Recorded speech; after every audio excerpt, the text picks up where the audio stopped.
The number of years that lay ahead of this economy has to amend itself. One of the things is, even if they come around and do a total about face, is that we're going to have to take a look at each sector in the economy.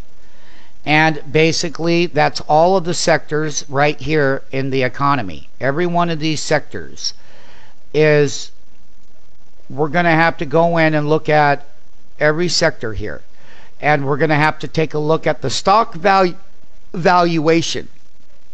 Is the stock valuation already priced into that good news? And then we're going to be range bound between a lower growth rate, where the bulls and people and that money, there's like 3 trillion, 4 trillion on the sideline that could come into the market, and they're not getting a very good yield sitting in a money market fund. So basically, hedge fund managers and asset managers and people chase yield. So they put that in play, and that gold market is extremely high. Well, guess what? If everyone's money is going into gold, how's the Treasury, where are they going to get their money from? That'll be interesting, but we're not talking about that right now. The thing that we are going to talk about is the asset valuation, the class of that asset. Is that asset already reflecting that news or not?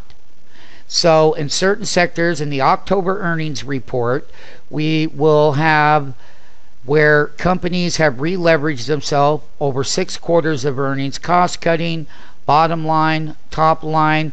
We had a lot of upside guidances in this last July quarter of 2010. Now October isn't that far away, and the thing about it is as we move forward in the earnings cycle, are those earnings tilting to the left? Is the top line growth coming down, even with the good news?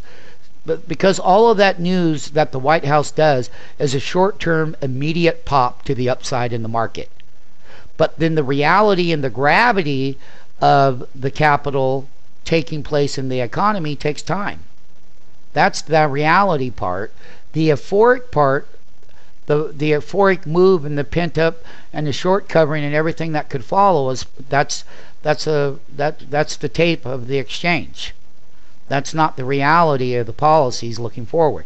They take time to work in to the economy. So, you know, the market likes to look 9 months ahead, and basically what we're going to have is a range bound trade. If everything happens, we go back up to 11,000 on the Dow. If we fail, we're going to probably see 8,500 on the Dow before year end. So there is both the bull rally and the bear rally. And then we will start getting into the actual individual stocks. Are they fully priced in? Are the indexes priced into the news, and what the outcome will be? The wild card is they come out, they do everything right, the Republicans still get back in. That's what the market's looking for. And that Obama himself says, look, here's what we need to do, everything. Now, for the Democrats to get elected, they sure got a big motivation for this to happen.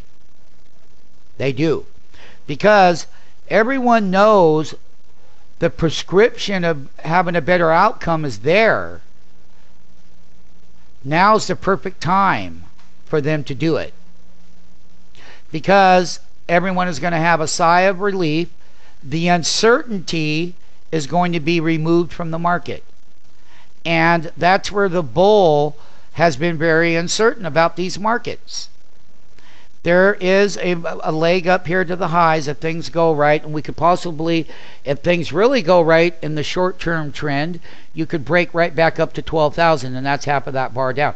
11,948.16 to be exact, somewhere right there. That would take out that high.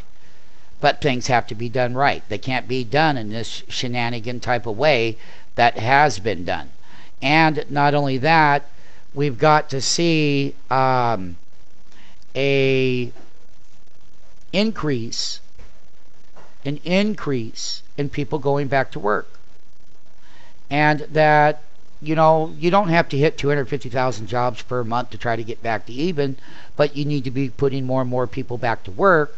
And you need that small business community and mid-cap community to come back and start putting people to work, even though it's on a temporary basis, can turn into full-time again, based on where the growth of the economy would go. So the pro and con is that the wild card is that there's a possibility to do the right thing for the upside of the move.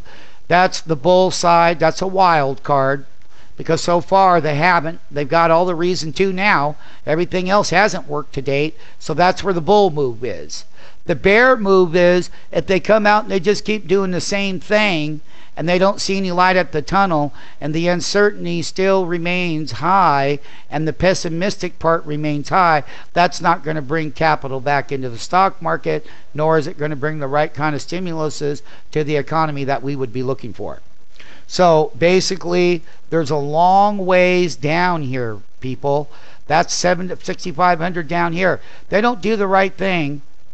We will, over a period of time, fail, and we will go much lower in this Dow. Right down here with the 96 monthly support level, and that breakout was right around 53.63. Because that's where it was. That's where that expansion was. Expansion failed, and we went down. And we've had a lost decade, and what people are looking at is, are we going to go down the Japan way and have another lost decade? Well, that can all be avoided with the right kind of management in our economy and the right kind of policies. And once again, that's the pro and the con. We go higher if they do the right thing on a pop. If they don't, we go much lower. I will be talking about this SMF Street Traders throughout the rest of the year in our live trading room that's online. Foreigners that are not U.S. citizens, you qualify to trade an SMF Street account. Doesn't matter what part of the world you live in. You're welcome here. And so the investor trader who is looking for a solution and a true system that works, join us for 5 days and watch and see the truth. Remember, at the end of the day, talk is cheap, but results are everything.